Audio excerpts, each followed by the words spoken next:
কোরবানি করবেন যেই পশুকে, এই পশুর শিং থাকবে, এই পশুর পশম থাকবে, এই পশুর খুর থাকবে, খুর।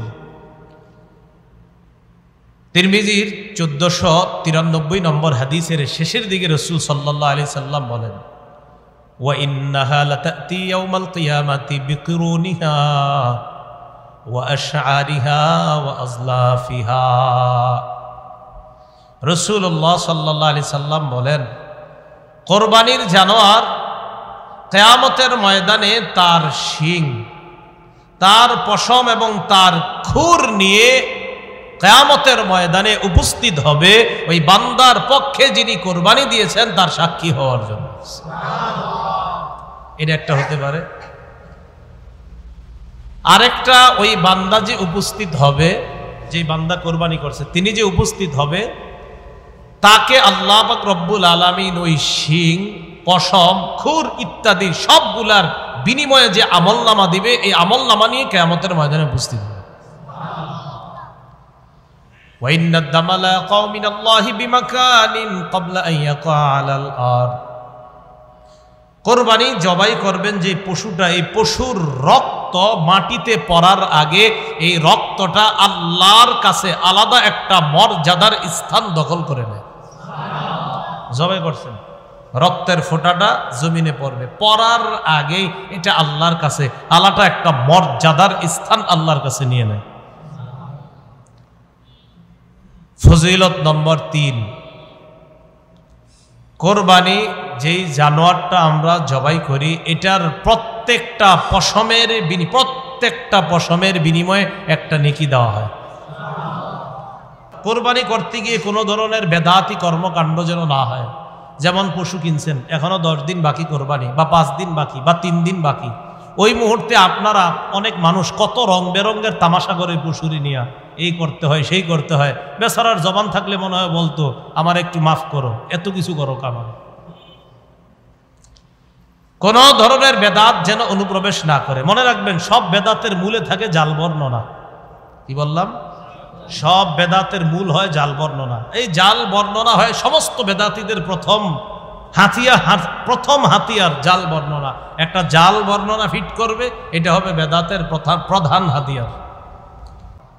ইবনে মাজার 3127 নম্বর হাদিসের বর্ণনা, অংশ বিশেষ বর্ণনা। ক্বালু ফামা লানা ইয়া রাসূলুল্লাহ ক্বালা বিকুল্লি শা'রাতিন হাসানা। ক্বালু ফামাস-সুফু ইয়া রাসূলুল্লাহ ক্বালা বিকুল্লি শা'রাতিন মিনাস-সুফি হাসানা। সাহাবায়ে কেরাম আল্লাহর রাসূলকে প্রশ্ন করলেন, হে আল্লাহর রাসূল সাল্লাল্লাহু আলাইহি ওয়াসাল্লাম, আমরা যে কোরবানি করি আমাদের কি ফজিলত আছে এটা করার মধ্যে? নবীজি বললেন, বিকুল্লি শা'রাতিন হাসানা, প্রত্যেকটা পশমের বিনিময়ে একটা নেকি। এবার যে গরুটা কিনবেন, গুনলেন কয়টা পশম নাকি? হ্যাঁ, বলতে পারবেন? তাহলে কি পরিমাণ সওয়াব! সুবহানাল্লাহ। ক্বালু ফামা লানা ইয়া রাসূলুল্লাহ, সাহাবীগণ প্রশ্ন করলেন, হুজুর কি সওয়াব হবে? নবীজি বললেন, বিকুল্লি শা'রাতিন হাসানা, প্রত্যেকটা পশমের বিনিময়ে একটা করে নেকি দেওয়া হবে। ক্বালু ফামাস-সুফু ইয়া রাসূলুল্লাহ, আল্লাহ নবী আপনার কাছে জানতে চাই, কিছু পশু আছে এমন যেই পশুগুলা তুলনামূলকভাবে অন্যান্য পশুর চাইতে অনেক বেশি পশম হয়, অনেক বেশি পশম হয়। বেড়া, হ্যাঁ, তো খালি পশম আর পশম। গরু তো আপনার পশম কম, কথার কথা, ওইগুলার তুলনায়। কজুর যেগুলা শুধু পশম আর পশম শরীরের মধ্যে, ওই প্রাণী, নবীজি বললেন তো কি হয়েছে পশম থাকলে? বিকুল্লি শা'রাতিন মিনাস-সুফ, যেগুলার পশম বেশি, ওই বেশি প্রত্যেকটা পশমের বিনিময়ে সওয়াব দেওয়া। সাহাবায়ে কেরাম মানে অবাক হয়ে প্রশ্ন করছে, হুজুর বুঝলাম যে গরু ইত্যাদি এগোর শরীরে পশম থাকে মোটামুটি, কিন্তু এরকম না যে অনেক বেশি বেশি বড় হয়ে আছে, এমন না তো। কিন্তু কিছু প্রাণী তো আছে চারদিকে খালি পশম আর পশম, খুব বেশি। এদের নবীজি কয় সমস্যা নাই, যত পশম তত নেকি। মানুষ যে কোরবানি করে, এই কোরবানিও এটা আল্লাহর একটা নিদর্শন। এই ব্যাপারে কয়েকটি কথা আমরা মনে রাখবো। 1 নম্বর, কোরবানি করা এটা হলো আল্লাহর একটা নিদর্শন। এই নিদর্শনের প্রতি সম্মান প্রদর্শন করা। আল্লাহ বলেন, ওয়ামাই ইউআযযিম শাআইরাল্লাহ, যে ব্যক্তি আল্লাহর নিদর্শনাবলীকে সম্মান করে, ফাইন্নাহা মিন তাকওয়াল কুলুব, এই নিদর্শনাবলীকে যারা সম্মান করে, এই সম্মান এটা কলবের তাকওয়া থেকে, কলবের তাকওয়া থেকে সম্মান করে। দ্বিতীয় বিষয়, আমরা কোরবানি করি আল্লাহর নৈকট্য লাভ করার জন্য। এজন্য আল্লাহ আমাদেরকে শিখিয়ে দিয়েছেন, সূরা নামের 162-63 নম্বর আয়াতে বলেন, কুল ইন্না সলাতি ওয়া নুসুকি ওয়া মাহইয়ায়া ওয়া মামাতি লিল্লাহি রাব্বিল আলামিন। নবী আপনি বলেন, আমার নামাজ, আমার কোরবানি, আমার জীবন, আমার মরণ বিশ্ব জগতের রব আল্লাহর জন্য। লা শারীকা লাহু ওয়া বিযালিকা উমিরতু ওয়া আনা আউয়ালুল মুসলিমিন। তার সাথে কোনো শরীক নাই, কোনো অংশীদারিত্ব নেই। এই ব্যাপারে আমি আদিষ্ট হয়েছি, আমাকে আদেশ করা হয়েছে। আর আমি হলাম খাঁটি মুসলমান, প্রথম মুসলমান। আর কোরবানির যে দোয়াটা নবী শিখাই দিয়েছেন সেখানে আছে ওয়া আনা মিনাল মুসলিমিন, আমি মুসলমানদের অন্তর্ভুক্ত। মুসলমান মানে আত্মসমর্পণকারীদের অন্তর্ভুক্ত। কোরবানির বিষয়ে তৃতীয় কথা,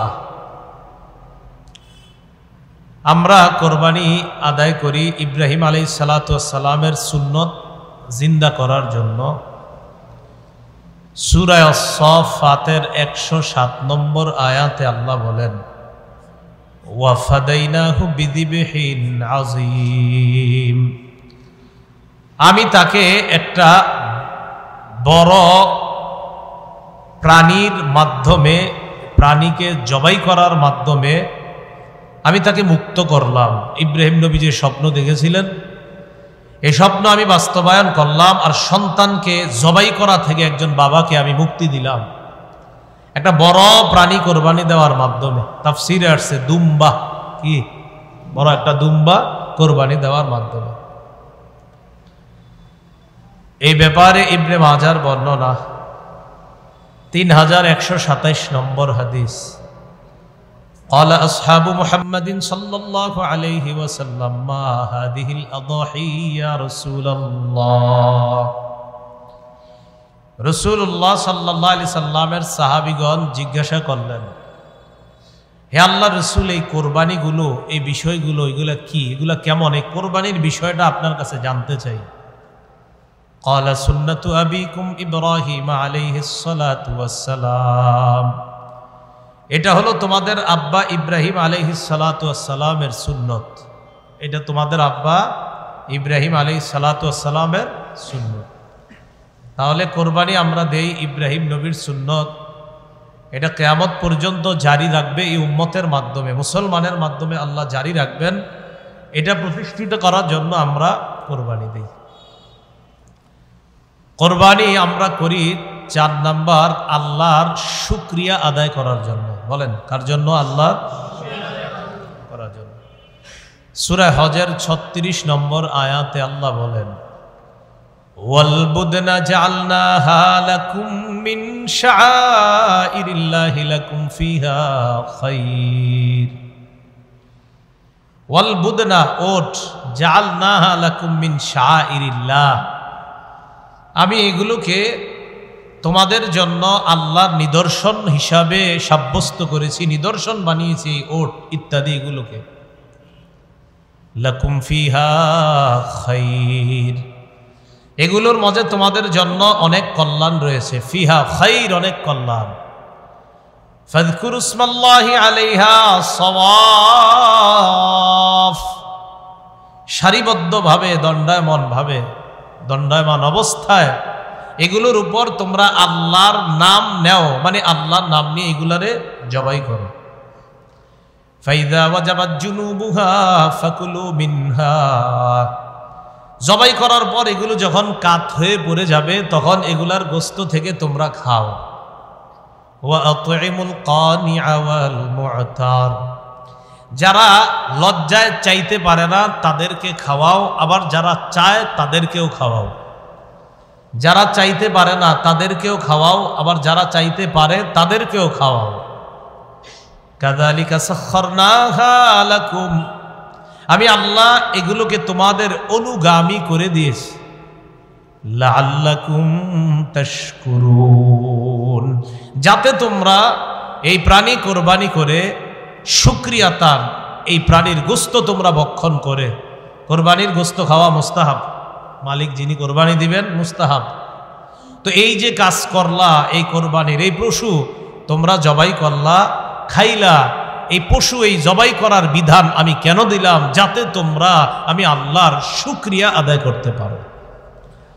আরেকটা কি শুকরিয়া? যে মানুষের পরিবর্তে আমি প্রাণী জবাইয়ের বিধান দিলাম। ছিল তো মানুষ জবাইয়ের বিধান, কিন্তু ইব্রাহিম নবীর মাধ্যমে আমি আল্লাহ এই বিধানটাকে প্রাণী জবাইয়ের বিধানের মাধ্যমে কিয়ামত পর্যন্ত মুসলমানের জন্য এই নিয়ম চালু করলাম, যেন তোমরা কৃতজ্ঞতা আদায় করতে পারো। তাহলে 4 নাম্বার আমরা কোরবানি করি আল্লাহর শুকরিয়া আদায় করার জন্য। 5 নম্বর কোরবানির গুরুত্ব। কোরবানির গুরুত্ব বোঝার জন্য এতটুকুই যথেষ্ট। তিরমিজি শরীফের 1507 নম্বর হাদিস, 1507, এই হাদিসের মধ্যে আসছে আকামা রাসূলুল্লাহ সাল্লাল্লাহু আলাইহি ওয়াসাল্লাম বিল মদিনাতি 10 সিনিনা ইউদহি। রাসূলুল্লাহ সাল্লাল্লাহু আলাইহি সাল্লাম মদিনায় 10 বছর অবস্থান করেছেন, 10 বছর কোরবানি করছেন। এর চেয়ে বড় আর গুরুত্ব কি দরকার? মানে গুরুত্ব কতটা হলে প্রত্যেক বছর কোরবানি করছেন। তাহলে 10 বছর মদিনায় অবস্থান করেছেন, 10 বছর কোরবানি করছেন, গুরুত্ব আছে না নাই? 6 নম্বর কথা, কোরবানির ফজিলত। কোরবানির ফজিলতের কয়েকটা ফজিলত আমরা জানি। প্রথম ফজিলত,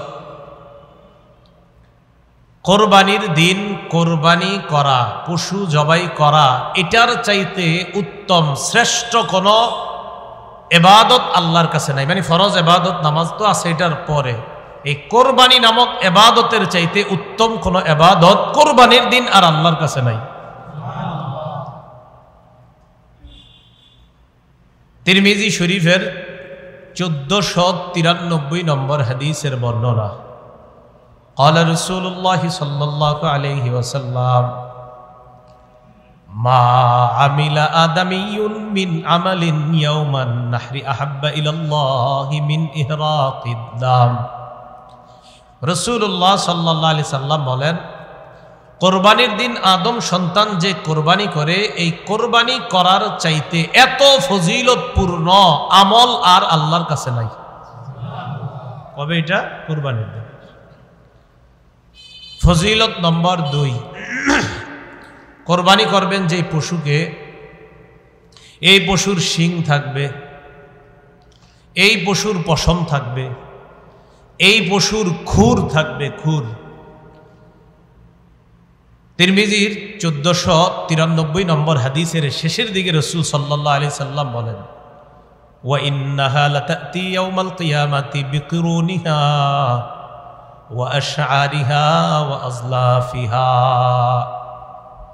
রাসূলুল্লাহ সাল্লাল্লাহু আলাইহি সাল্লাম বলেন, কোরবানির জানোয়ার কিয়ামতের ময়দানে তার শিং, তার পশম এবং তার খুর নিয়ে কিয়ামতের ময়দানে উপস্থিত হবে ওই বান্দার পক্ষে যিনি কোরবানি দিয়েছেন তার সাক্ষী হওয়ার জন্য। এটা একটা হতে পারে।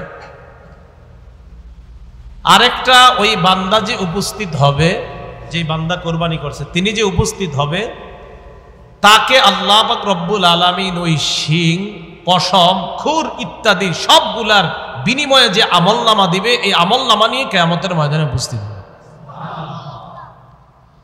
وإن الدم لا يقع من الله بمكان قبل أن يقع على الأرض।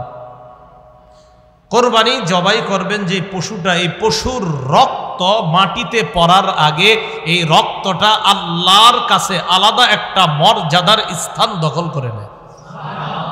জবাই করছেন, রক্তের ফোঁটাটা জমিনে পড়বে, পড়ার আগে এটা আল্লাহর কাছে আলাদা একটা মর্যাদার স্থান আল্লাহর কাছে নিয়ে নেয়। ফজিলত নম্বর 3,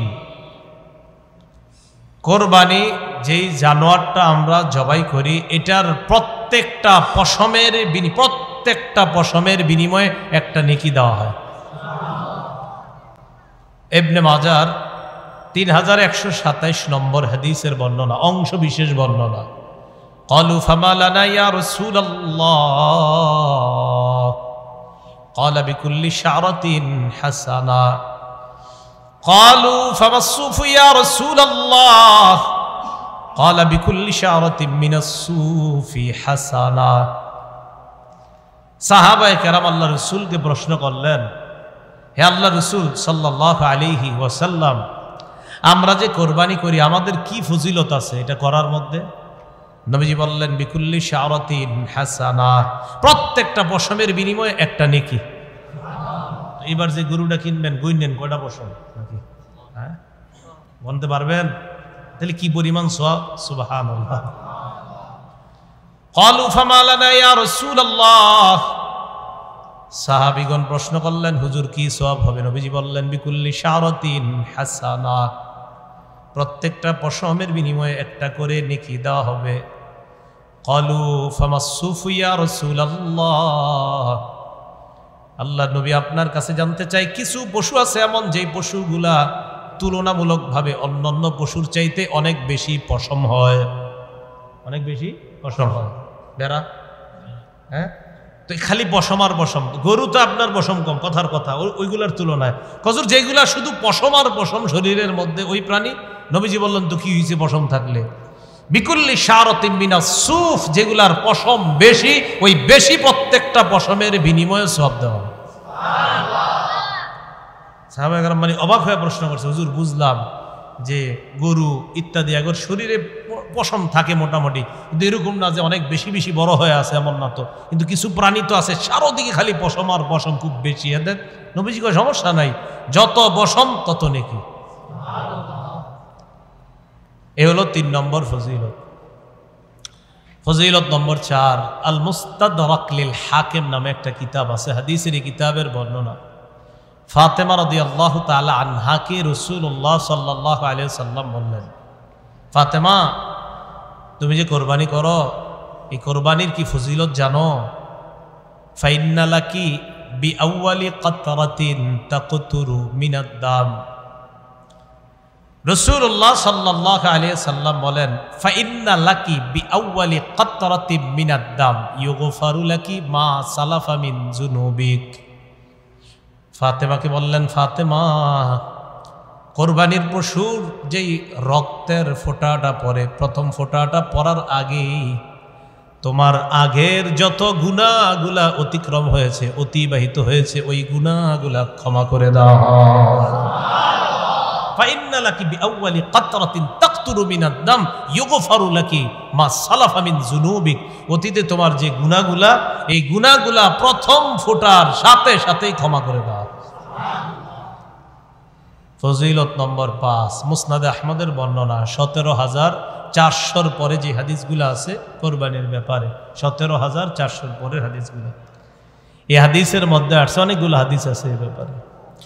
রাসূলুল্লাহ সাল্লাল্লাহু আলাইহি সাল্লামের সাহাবী যায়েদ ইবনে আরকাম রাদিয়াল্লাহু তাআলা আনহুর বর্ণনা, তিনি বলেন, ক্বালা রাসূলুল্লাহ সাল্লাল্লাহু আলাইহি ওয়াসাল্লাম বিকুল্লি কাতরাতিন হাসানা। নবীজি সাল্লাল্লাহু আলাইহি সাল্লাম বলেন, আগে তো জানছেন প্রত্যেকটা পশমের বিনিময়ে সওয়াব, এবার নবীজি বলেন প্রত্যেকটা রক্তের ফোঁটার বিনিময়েও আল্লাহ পাক রব্বুল আলামিন একটা সওয়াব নিবদ্ধ করে দেন। কোরবানি যারা করার নিয়ত করেছি, আল্লাহ আমাদের নিয়তকে পরিশুদ্ধ করার তৌফিক দান করেন। কোরবানি করার আগে 4টি বিষয় আমরা মাথায় রাখবো। বলেন কয়টি? এক নাম্বার নিয়ত করা, বলেন এক নাম্বার। 2 নম্বর, আমরা যারা কোরবানি করব হালাল টাকা দিয়ে কোরবানি করব। কি টাকা দিয়ে? 3 নম্বর, শরীয়ত মোতাবেক কোরবানি করব।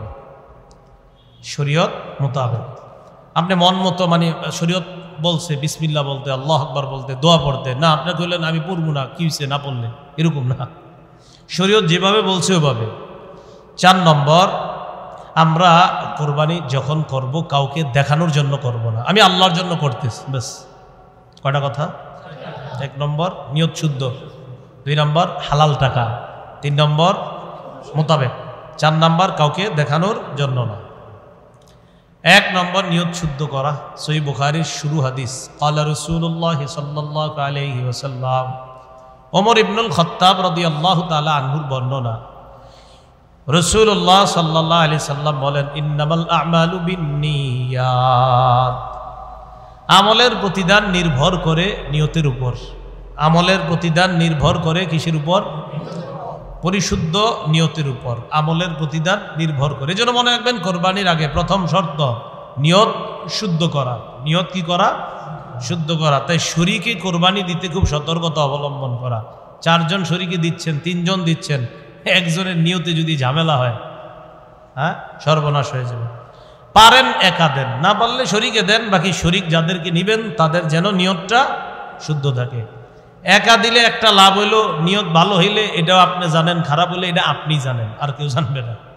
টাকা হালাল কিনা এটা আপনি জানেন, আর টাকা হারাম কিনা এটা আপনি জানেন। যা হবার সব আপনার একার হবে।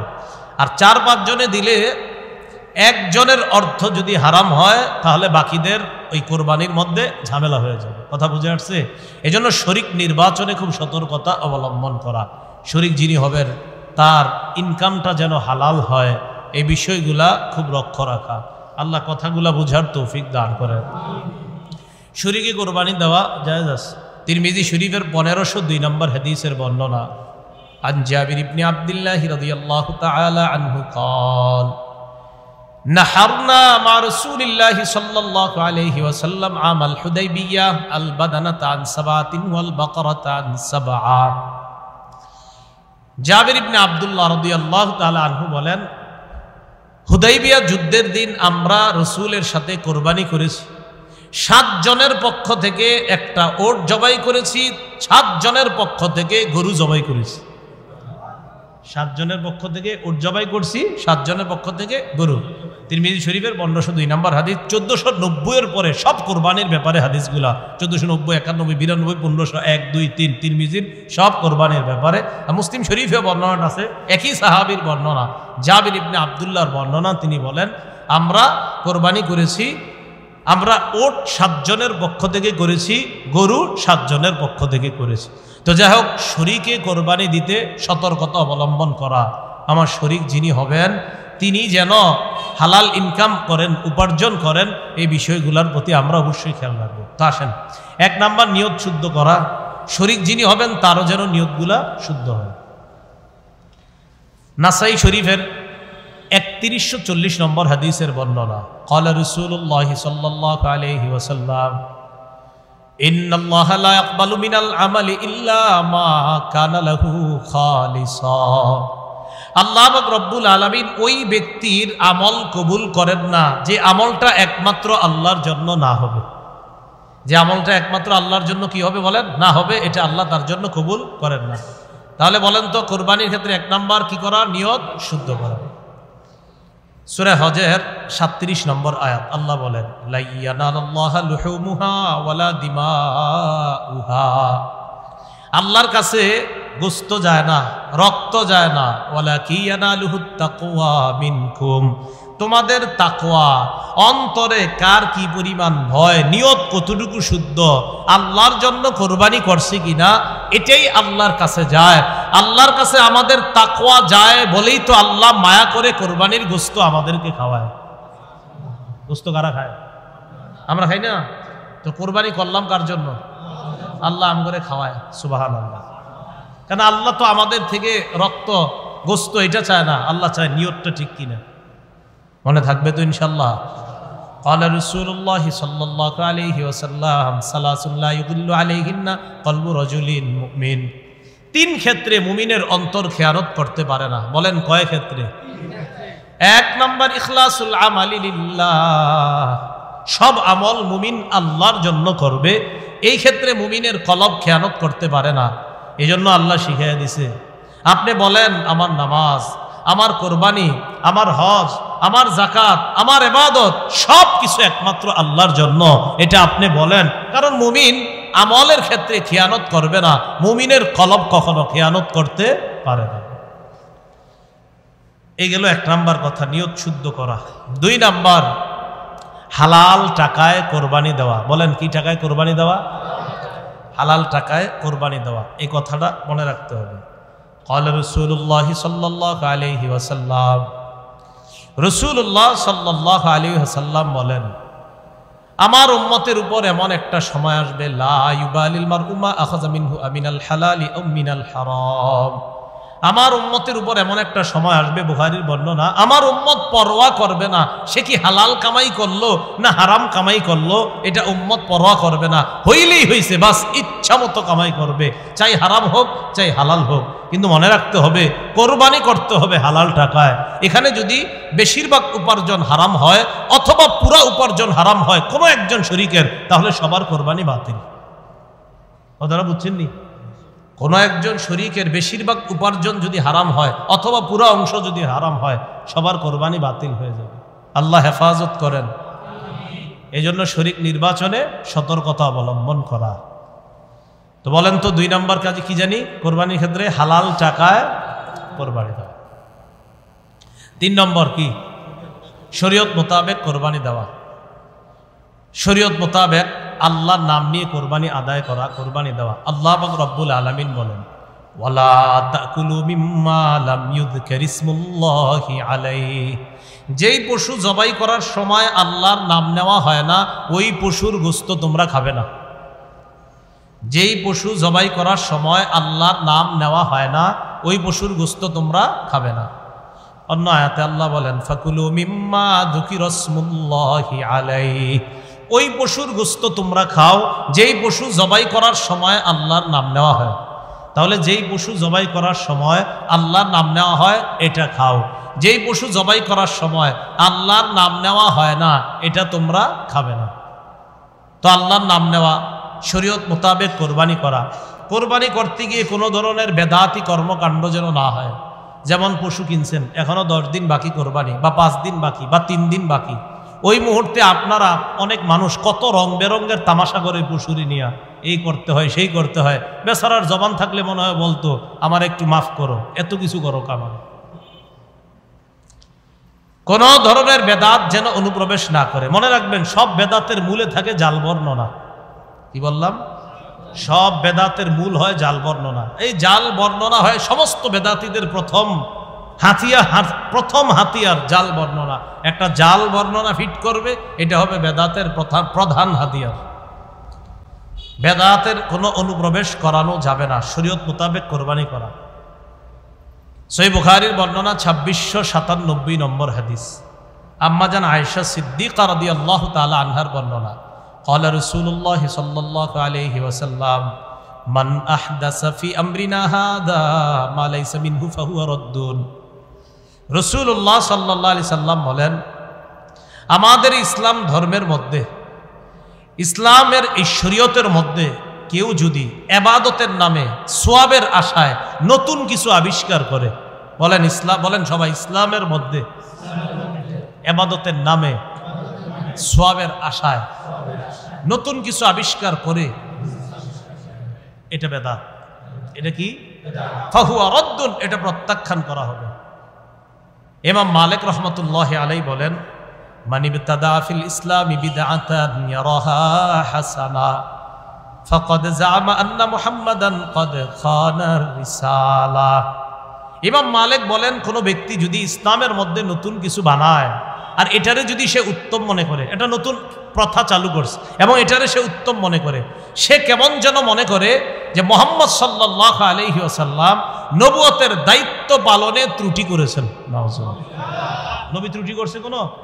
নবী কি পরিপূর্ণ দিন রেখে গেছে কিনা বলেন? তো এখন যদি ইসলামের মধ্যে সওয়াবের আশায় ইবাদতের নামে নতুন কিছু অনুপ্রবেশ করায়, এর অর্থ হলো নবী পুরাপুরি রেখে যাইতে পারে নাই, তাই আমি নতুন একটা বানাইছি। আল্লাহ হেফাজত করেন। قال رسول الله صلى الله عليه وسلم, নবীজি সাল্লাল্লাহু আলাইহি সাল্লাম বলেন, আনা ফারাতুকুম আলাল হাউজ, আমি হাউজে কাউসারের পারে দাঁড়িয়ে থাকব। হাউজে কাউসারের পারে যখন আমি দাঁড়িয়ে থাকব, তখন আমার সামনে আমার উম্মত যাবে। মান মাররা আলাইয়া শারিবা, আমার উম্মত আমার সামনে দিয়ে যাবে, যাওয়ার সময় পানি পান করবে। ওয়ামান শারিবা লাম ইয়াজমা আবাদা, আমার উম্মতের কেউ যদি হাউজে কাউসারের পানি পান করে সে আর পিপাসার্ত হবে না। বুখারীর বর্ণনা। এরপরে রাসূল সাল্লাল্লাহু আলাইহি সাল্লাম বলেন, সুম্মা লা ইয়ারিদান্না আলাইয়া আকওয়ামুন আ'রিফুহুম ওয়া ইয়ারিফুনানি, এরপর আমার সামনে এমন একদল মানুষ যাবে আমার সামনে দিয়ে, যাদেরকে আমি চিনব, তারা আমার উম্মত, তারাও আমাকে চিনবে। আমি তাদেরকে পানি পান করাইতে চাইব। সুম্মা ইউহালু বাইনি ওয়া বাইনাহুম, আমার মাঝে আর তাদের মাঝে প্রতিবন্ধকতা সৃষ্টি করা হবে।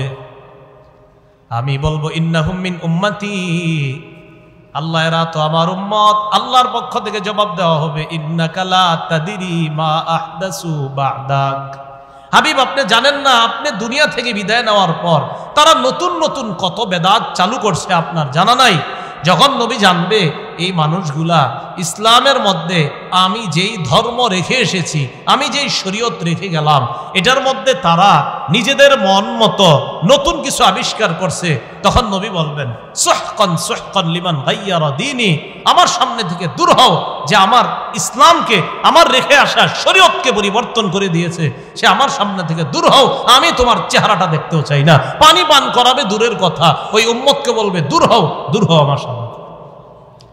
তাহলে হাউজে কাউসারের পানি নবী পান করাবে তাদেরকে, যারাই যাবে সামনে দিয়ে। নবী বলছেন, আমার সামনে একদল মানুষ যাবে যাদেরকে আমি চিনব, তারাও আমাকে চিনবে, আমি তাদেরকে পানি পান করাইতে চাইব। আমার আর তাদের মাঝে প্রতিবন্ধকতা সৃষ্টি করা হবে। আমি বলবো, ইন্নাহুম মিন উম্মতি, তারা তো আমার উম্মত। জবাব দেওয়া হবে, ইন্নাকা লা তাদরি মা আহদাসু বা'দাক, আপনি জানেন না, আপনি দুনিয়া থেকে চলে আসার পর তারা কত নতুন কিছু আবিষ্কার করছে। নবীজি বলেন, তখন আমি বলবো, সুহকান সুহকান লিমান গায়্যারা দীনি ওয়া ফি রিওয়ায়া বাদদালা দীনি, আমার ধর্ম, অর্থাৎ আমি যে ধর্ম রেখে আসলাম দুনিয়াতে, যে শরীয়ত রেখে আসছি, এটা যে পরিবর্তন করেছে, দূর হও, দূর হও আমার সামনে থেকে। আল্লাহ আমাদেরকে হেফাজত করেন। কয় নম্বর কথা গেল? 3, শরীয়ত মোতাবেক কোরবানি করা।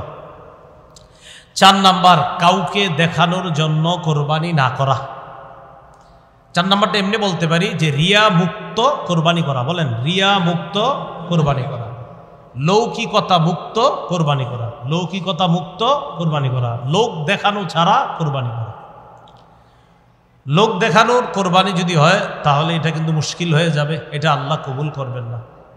তিরমিজি শরীফের লম্বা হাদিস, 2382 নম্বর হাদিস, এই হাদিসের মধ্যে আসছে রাসূলুল্লাহ সাল্লাল্লাহু আলাইহি ওয়াসাল্লাম 2380, 2381, 82, 2383 এই হাদিসগুলো সব রিয়ার ব্যাপারে। রাসূল বলেন, মাইয়ুরাই ইউরাইল্লাহ ওয়া মাইয়ুসাম্মি ইউসাম্মিহুল্লাহ, যে কাউরে দেখানোর জন্য কোনো আমল করে, কিয়ামতের মাঠে আল্লাহ তারে দেখায়া দিবেন। মানে এই রিয়ার পরিবর্তে যে গজব আল্লাহ দিবেন সেটাও সে দেখতে পাবে।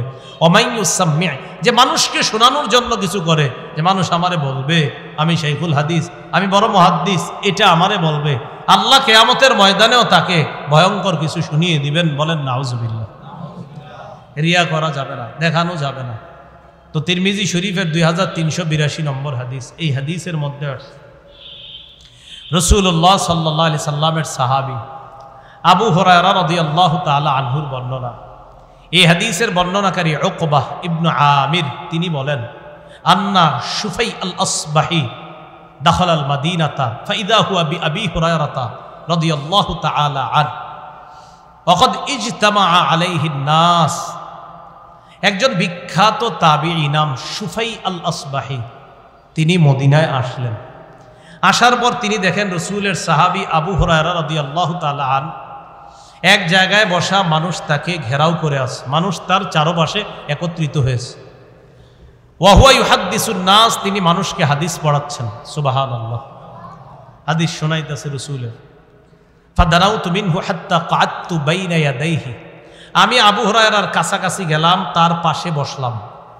ফালাম্মা সাকাতা ওয়া খালা, তিনি যখন হাদিস পড়ানো থেকে চুপ হইলেন, বিরত থাকলেন, একাকিত্ব, তিনি যখন নির্জনতা অবলম্বন করলেন, একা একা হলেন, আর কেউ আশেপাশে নাই, আমি তাকে কানে কানে, তার পাশে যে বসে আছি না, আমি তাকে ঘরের মধ্যে একা একই যখন তিনি আছেন তখন বললাম, লাম্মা হাদ্দাসতানি হাদিসান সামি'তাহু মির রাসূলিল্লাহি সাল্লাল্লাহু আলাইহি ওয়াসাল্লাম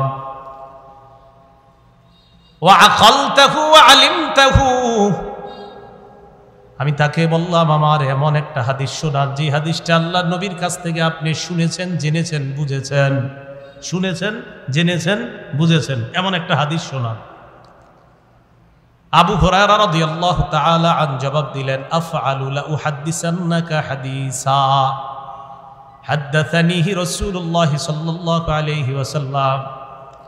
আবু হুরায়রা রাদিয়াল্লাহু তাআলা আনহু বললেন, আল্লাহর কসম, আমি তোমারে এমন একটা হাদিস শোনাবো যে হাদিসটা রাসূলুল্লাহ সাল্লাল্লাহু আলাইহি সাল্লাম আমাকে বলেছেন, যে হাদিসটা নবীজি আমাকে বলেছেন।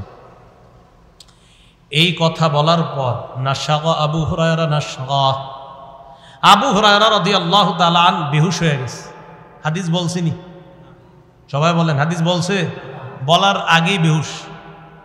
ফালাম্মা আফাকা, উনি যখন হুশ ফিরে আসলো ওনার, তিনি যখন হুশে ফিরলেন, হুশ ফিরে আসার পর আমি তাকে বললাম, আপনি আমার এমন একটা হাদিস শোনান যেটা নিজে শুনেছেন, বুঝেছেন, জেনেছেন, এমন হাদিস শোনান। আবু হুরায়রা রাদিয়াল্লাহু তাআলা আবার বললেন, আফআলু লা উহাদ্দিসান্নাকা হাদিসা হাদ্দাসানিহি রাসূলুল্লাহ সাল্লাল্লাহু আলাইহি ওয়াসাল্লাম মা মা'ানা আহাদুন গায়রি ওয়া গায়রু, আমি তোমারে এমন একটা হাদিস শোনাবো আল্লাহর কসম, যে হাদিসটা নবী আমাকে বলেছেন, বলার সময় আমি আর নবী ছাড়া কেউ ছিল না, এমন একটা হাদিস আমারে বলছে, যেটা আমি ভালোভাবে শুনছি, বুঝছি, জেনেছি, এই হাদিসটা আমি তোমারে এখন শোনাবো। এটা কইয়া, এটা বলার পর মাঝে মাঝে আমার ভাষা একটু আমগো কুমিল্লার ভাষা হিসাবে আপনারা বুঝে নিয়ে না, ঠিক আছে। তো এটা বলার পর সুম্মা নাশাগা আবু হুরায়রা নাশগাতান উখরা, আপনারা এ পর্যন্ত কোনো অবুঝ কোনো বাংলা নাই তো নাকি? আমি যে এতক্ষণ যে বাংলা বলছি কোনোটা বুঝেন না এমন আছে? সমস্যা নেই, আমার কোনো বাংলা না বুঝলে যে কেউ বলে ফেলবেন এটা বুঝি নেই, আমি আবার বলবো, কোনো সমস্যা নেই। তো আবু হুরায়রা রাদিয়াল্লাহু তাআলা আনহু এটা বলার পর উনি দ্বিতীয়বার আবার বেহুশ হয়ে গেছে। হাদিস বলছে, বলেন। ফালাম্মা আফাকা, উনি আবার হুশে আসলেন, তার হুশ ফিরে আসার পর আমি আবার বললাম, এমন একটা হাদিস শোনান আমাকে একটু, যেটা শুনেছেন, জেনেছেন, বুঝেছেন। আবু হুরায়রা বললেন, লা উহাদ্দিসান্নাকা হাদিসান হাদ্দাসানিহি রাসূলুল্লাহ সাল্লাল্লাহু আলাইহি ওয়াসাল্লাম ফি হাদাল বাইত আনা ওয়া হুয়া ফি হাদাল বাইত মা মা'ানা আহাদুন গায়রি ওয়া গায়রু, আমি তোমারে এমন একটা হাদিস শোনাবো যেটা নবী এই ঘরে বইসা আমাকে বলছে, আমি আর নবী ছাড়া কেউ ছিল না। এবার আরো গুরুত্ব দিল যে এই ঘরে বইসে আমারে বলছে, আমি আর নবী ছাড়া কেউ ছিল না। এটা বইলা নাশাগা আবু হুরায়রা নাশগাতান উখরা, আবার বেহুশ হয়ে গেছে। কয়বার হইল? হাদিস বলছেন, তাহলে কেমন হাদিস যেটা বলতে বলতে খালি বেহুশ হয়ে যাচ্ছে। ফালাম্মা আফাকা, আবার হুশ ফিরে আসছে, আসার পর আবু হুরায়রা বললেন, লা উহাদ্দিসান্নাকা হাদিসা হাদ্দাসানিহি রাসূলুল্লাহ সাল্লাল্লাহু আলাইহি ওয়াসাল্লাম ফি হাদাল বাইত ফি মাকামি হাদা মা মাআহু আহাদুন গায়রি ওয়া গায়রুহু, আমি তোমারে এমন একটা হাদিস শোনাবো, আমি তোমাকে এমন একটা হাদিস বর্ণনা করব, যে হাদিসটা রাসূলুল্লাহ সাল্লাল্লাহু আলাইহি সাল্লাম এই ঘরে এই স্থানে বৈশা আমাকে শুনিয়েছেন, তিনি আর আমি ছাড়া এই ঘরের মধ্যে তৃতীয় আর কেউ ছিল না। এটা বইলা নাশাগা আবু হুরায়রা নাশগাতান, আবার বেহুশ হয়ে গেছে।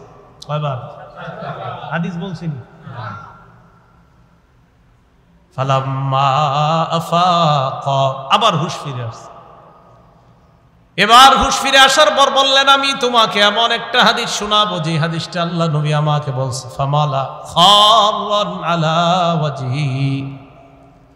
উনি আবার বেহুশ হয়ে চেহারার উপর পড়ে যাবে, মানে এভাবে পড়ে যাবে এমন অবস্থা।